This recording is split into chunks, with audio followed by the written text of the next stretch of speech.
My name is Bennett Lemaster. I'm a jewelry designer from Nashville, Tennessee. I wanted to explore passion as both a generative and destabilizing force, to show it as a process. For it to be fully emotionally felt, it needed to be shown in juxtaposition, both in space being crowded and free, inorganic and organic forms, imposing or kind of engulfing the body. In the first piece, The Reach, the hand is this familiar form born out of these water cast sterling bits that explode from the palm. It's held heavy on the collar, chained to it, and then it's reaching down towards the object of desire, which is the Baroque pearl. Like it's right there, it's not quite attainable yet. That's so true of passion in the sense that when we initially feel that pull towards something that we want, it seems simple, but there's actually so much more complexity to it than we can fully acknowledge in that early stage. Second part of the series, control. We have societal pressure. We have the pressure that we put ourselves on that passion, and we want for everything to turn out exactly how we want it when we want it. I wanted to express that in these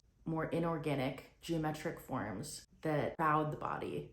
It's imposing a cage structure, pulling off of the chest into the earring. At the center of the cage is still the pearl, is still the object of the desire, but it's just not quite held. There's something uncomfortable about it. Wanting something, not being quite sure how to make sense of the fact that I can't control every bit, even in process, even in attempted organization and structure. The third piece, surrender. We aren't surrendering in the literal sense of giving up. We're surrendering to the part that we've been missing all along. There's an unknown to passion. That mix of that initial reach and desire, how just naturally we want something. There's the structure and the process that we've developed in the second. But now we become one with passion instead of separate of it. Instead of being the object of attainment, it becomes part of us. The wearer of the third piece is literally engulfed in the piece, in inorganic and organic forms that nod to the first two pieces, as well as these complex chain structures that are somewhat unresolved, but also have a beautiful order, emblematic ultimately of that feeling, surrendering to the thing you're passionate about, letting it become part of you rather than just this thing that you want. They are representative of how I feel in my journey towards jewelry. I started as a bench jeweler,